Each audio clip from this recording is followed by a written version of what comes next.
这不太正经吧？多少钱一天？卖出去1瓶，提成20，干不干？干！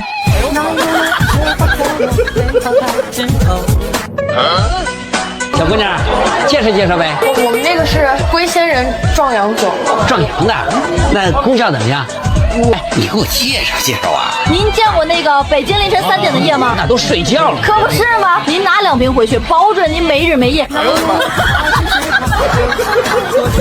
真的？行，那我要1瓶吧。哎，1瓶不行，1瓶就能见到1点半。还2 2瓶才能见到3点。拿2瓶。你说才1天，我们俩就一个人赚了200块钱，再干几天，我们1个月的房租不就出来了？有一点点不完美的地方，就是那些人说的话太难听了。我告诉你，这种钱是很好赚的，你只要不要脸就行了。